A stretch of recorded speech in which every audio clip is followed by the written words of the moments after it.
What's going on, everybody? JCSB and welcome to episode 8 of season 3 of our Minecraft Let's Play. And it's been a couple of days since I posted my last episode, but this time I actually had a good reason. I've been doing a lot of stuff in real life here that has been preventing me from making an episode, so before anybody gets mad and says, you know, oh my goodness, it's been so long, well, I actually do have a good reason, and I'm going to tell you all about it very, very shortly. Anyways, the first thing you guys might be noticing is that things look a bit different. Well, I have changed up texture packs. Now, hold the phone. This texture pack is very similar to the Faithful texture pack. It actually has a lot of the textures from the Faithful pack in it. For example, the wooden planks, the door, the sandstone. There's just a couple of few textures that are changed. For example, this awesome furnace animation. Really like that. Anyways, this is the Mindfiend texture pack. Now, the Mindfiend is a really good friend of mine on YouTube, and I haven't mentioned him in a while, guys, but he has an awesome Let's Play series going on. I'll link his channel in the description. I highly suggest you guys go check it out. It's really entertaining. He's a great builder, even though he doesn't give himself enough credit for it. And it really seems that he knows what he's doing in Minecraft for sure, and he enjoys making a Let's Play, so I highly encourage you guys all to go check him out. Anyways, he's been putting together his own 64x64 texture pack, which I'm using right now, and he was kind enough to let me use it. I begged for him to release this texture pack to his viewers forever, and I'm so happy he finally let me use it. So, he said I could use it in my videos as well, and I figured since it's close enough to the Faithful texture pack that you guys would be okay with it, so I am going to be sticking with it. It doesn't change anything too drastically, so you'll still be able to recognize every block. As you can see, everything looks pretty similar. So, hopefully you guys are okay with that. Anyways, I've been doing quite a bit of work off camera. I've been smelting up tons of glass for preparation and continuing on building this storage room. I've been collecting more sandstone, all that good stuff. We're actually going to go start filling in more glass up there. I've been shearing sheep, seeing how the wool grows back so quickly. Alright, so now what I've been doing these past couple of days. I'm not sure how many of you picked up on this, but I am recording with a 64x64 texture pack with fancy graphics and all particles and you know, all that good stuff. I'm using normal render distance. I can use far, but I just don't see a need to because I feel like normal is actually the perfect distance because I feel like you can almost see too far with far. Like, I want to make the game as realistic as possible. So anyways, I'm using all the highest settings basically with a 64x64 texture pack while recording. And as many of you guys know, before this episode I was not able to do that. I used to run a 32x32 texture pack with fast graphics and decreased particles and all that stuff. All the stuff, you know, to make it run smoothly. Well, guys, I have gotten a new computer. Now, I didn't make a video about it just for the fact that I knew if I did, I'd be told that I was bragging. Some people just seem to hate, you know, when I guess you show off the new stuff you get. It's not that I'm showing it off for the simple fact to show you guys, you know, like, oh, look at me, I got a new computer. I was just going to update you guys and show you guys what the computer looked like, but I figured that it wasn't worth the hate comments, basically, due to the fact that, like I said, people would be like, oh, you're bragging, and I get comments like, oh, you're rich, and stuff like that, and it's just not worth the stress. I mean, haters don't really bug me, but I just don't feel that it's worth it. Regardless, I did get a new computer. I guess you guys are gonna want to know what type of computer I got. I got a Mac Pro. Now, this is Mac's tower computer. Not a lot of people probably know about it. It is kind of a high-end computer. Once again, not bragging, just simply telling you about it. And the thing has some amazing specs, and it allows me to run Minecraft as I'm running it now. I'm actually running it full screen on my entire monitor, so I'm surprised that it's running this nicely, but I'm very thankful that it is. And you know, now I'm going to be able to play Minecraft no problem. I mean, you know, really high settings, high graphics setting, things like that, while recording, and a really high resolution texture pack. So I'm very thankful that I was able to afford this computer, and I think it'll make the videos a lot better. I don't have to worry about lag or you know, changing my settings and stuff like that. So I'm very thankful, like I said, and you know, I'm excited to start going because this thing is going to render videos faster. And I figure you guys will also want to know about the specs. I mean, I'll probably end up doing a full video just telling you guys about it, that way. I don't know if you want to hear about it throughout this whole episode, but I'll just tell you a couple of the important specs. Alright, I'm not exactly sure which specifications deal with Minecraft. I know RAM and stuff like that. Currently, the computer has, I believe, 6 gigs of RAM, but I think I will be upgrading that to either 32 or 64 gigs of RAM. And I know that sounds crazy, but my dad actually has some spare memory lying around that I might be able to put in here. Also, it's an 8-core processor, and that's pretty crazy. That's actually a pretty intense setup. It's got basically 2 quad cores in it, and it's very, very, very powerful. What else do you guys want to know? It's got a really, really nice graphics card. You can put 2 graphics cards in it, but that's really only for if you're using 2 monitors, like dual monitors, which is not something that I'm going to be doing. I only use the 1 monitor. Let me think about what else. Well, it's a 64-bit processor, obviously. Alright, I'm going to cut here. I'm going to think about what else I need to tell you guys. Alright, so I don't think there's anything I'm really missing that has to do with Minecraft. It's got a 1 terabyte hard drive, and that's plenty for me. It's enough to hold my videos. I've actually got an external hard drive that I use to hold videos, so I'm not really worried about how big the hard drive is. But, those are the specs. Like I said, if you guys want to, I can do a full-on video telling you all about it. But I don't know if that's really necessary. Anyways, time to get started on today's video, and I know I rambled for the first 6 minutes there, and don't worry, I'll make sure the episode is long enough to compensate. But, I had a lot to tell you guys. I'm very, very excited about this computer. I cannot believe that I got it. I'm very, very surprised that, I finally have it sitting in my room here. And, I think it's going to really improve my videos. It's going to allow me to record and render videos faster, meaning I can get more episodes out to you guys. And I'm very, very excited. And about the episode things, I know a lot of you have been wondering why I've been missing so many episodes lately. Well, this entire week I've been, setting that up basically. And this isn't going to work. I might actually have to use glass blocks for some of these. But yeah, like I said, I've been setting that up, and I've been setting up other equipment in my room, and it's just been a lot of work, and quite frankly, I'm pretty tired. I've actually had, oh boy, quite a long week so far at school, and I know it's only halfway over now, but luckily I have a half day tomorrow, meaning that, I'm going to get somewhat of a break. And I really didn't want to use glass blocks for this, but I guess we're going to have to due to the fact that there's all of these angles here. It's nothing that I'm worried about. Guess we'll do that. Yeah, it doesn't seem like I'm going to have nearly enough glass. I have a lot of glass panes. That's the problem. But we'll have to get more glass off camera. Anyways, let's see. Let's get out some sandstone. But yeah, like I was saying, had a really, really busy week at school. And I'm very, very tired. So you can probably tell in my voice. I mean, it's not that I'm not enjoying doing this episode or anything like that before anybody asks. I am very excited to be doing this episode. I am just, quite frankly, wiped out. So that's the deal with that. And I do apologize, for not being able to get videos out. But at least I had a good reason this time. I have been very, very busy. Alright, so what I'm going to do real quick is go around and mimic this sandstone ring, but obviously floating up in the air here. So once I get that done, or run out of sandstone, I'll get back to you guys.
Alright, so it seems that we just had just barely enough sandstone to finish this ring here, and as I said, we don't have nearly enough glass, which is kind of unfortunate. And I thought it would be kind of interesting to stay up here while it was dark to see if any mobs would spawn, and sure enough, there have been a bunch that have spawned in so far, which is going to be fun to go take care of. Alright, so let's head on down, see if we can't go to sleep while it's raining and while monsters are around. We'll see how that goes. Alright, another thing, I installed some pressure plates just on the inside of these doors that apparently don't work. What's going on with that? It's like opposite. Okay. That doesn't make much sense. This side works. I'm about to get attacked. Oh no. Alright, I probably have to take care of this zombie first. So let's get him to come over here and we'll hit him in the face. Do. Yeah. Alright, let's see if we can go to sleep real quick. Nice, we made it.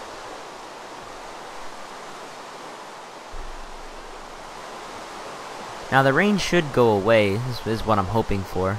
Did I have any more glass cooking? Yes, no, no, and no. Alright, let's put our rotten flesh away. A lot of skeletons out. Man, there's a ton of them. Alright, so I'm going to step back and see how the tower is looking. Wow, that really looks awesome. Yeah, I was walking around and just looking at it today with this new texture pack. And I really like the glass in the texture pack.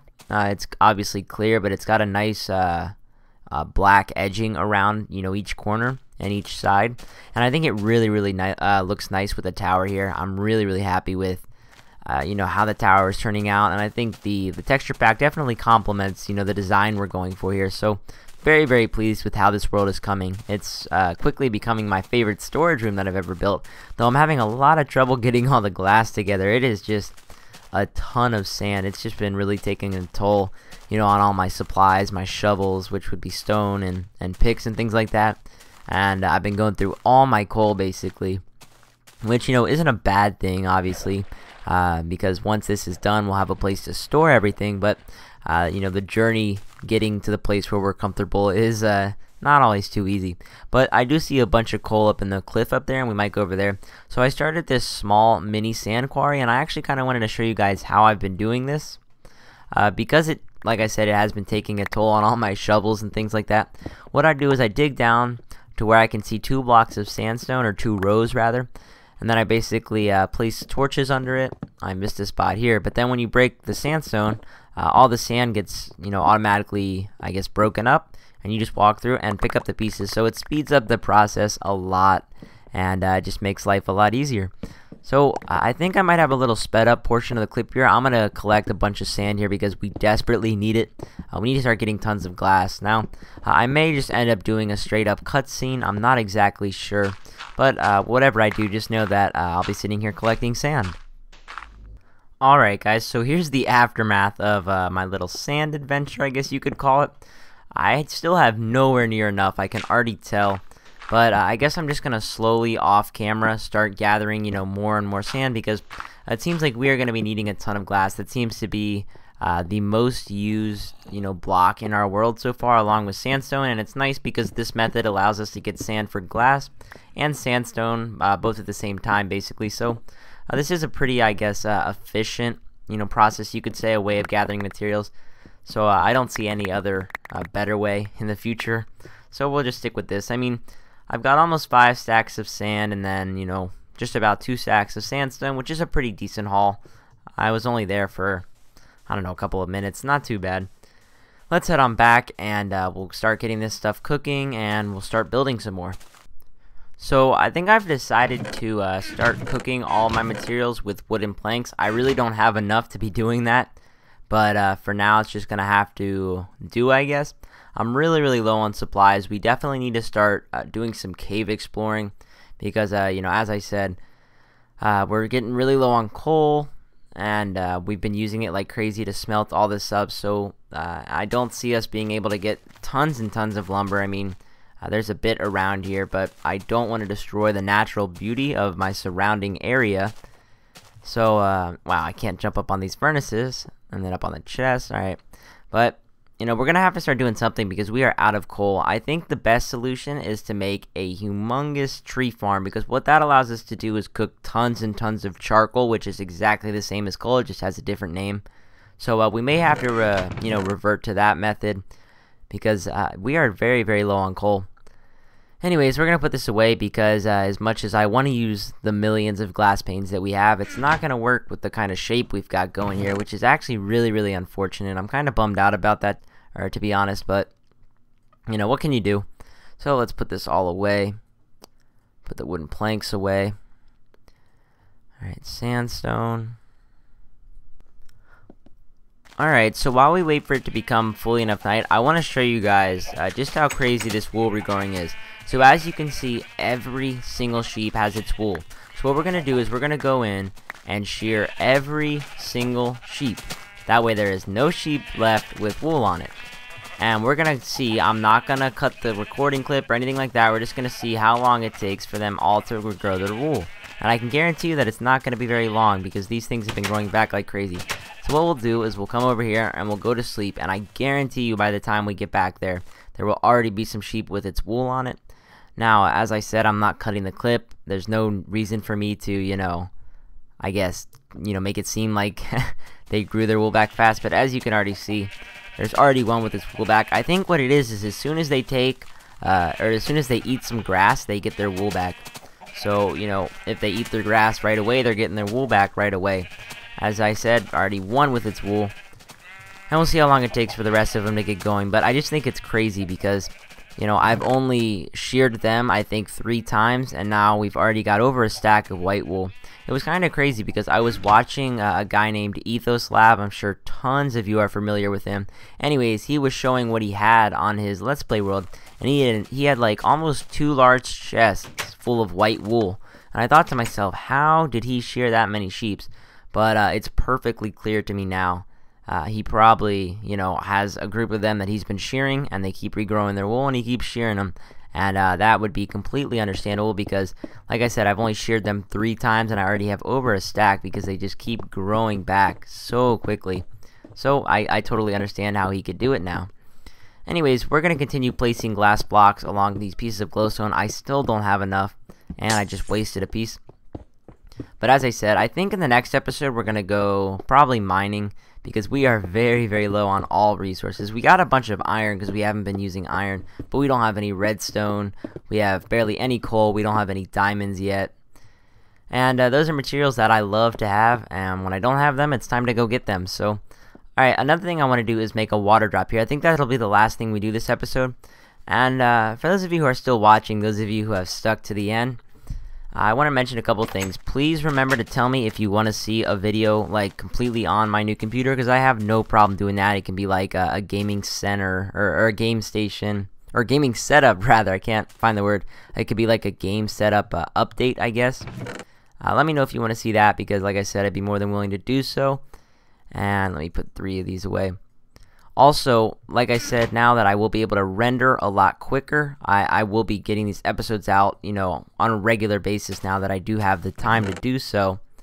And so like I said, just be expecting more episodes. I'm sorry for how long it's been taking me to get them out recently. I know it has been taking way, way too long, and I understand that, you know. But like I said, I did have a good reason. I've been doing a ton, so hopefully you guys are okay with that. Anyways, let me grab some sandstone. We're going to make this a quick fall here, and then I think that'll be the episode. Alright, I think we're going to need 8 pieces. Might as well add 4 more, make it 12. Now, I'm kind of hesitant to build a quick drop due to the fact that I have died making quick drops before. What I think I need to do...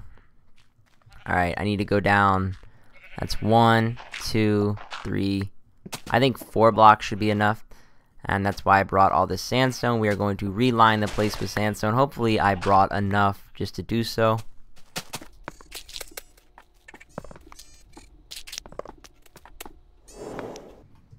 Alright, so now we're going to break this last side out, and that's how we'll build our way back up. So let's put sandstone. I think I had just enough. Yep, perfect. So that's going to be the area for our quick drop, and now all we're going to do is place some water there, and now it should go all the way down. Cool. It's going to take a while to get back up though, unless I actually put all 4 source blocks, which is something I think I'm going to do. Because I'm not going to want to have to, come all the way up and wait how long it takes to, fight the current every time I fall down from my tower. So I think it'll definitely be a good idea to make 4, sources of water rather. So what we're going to do is make an infinite spring right outside here. Take from the middle. Alright, let me get one down at the bottom here.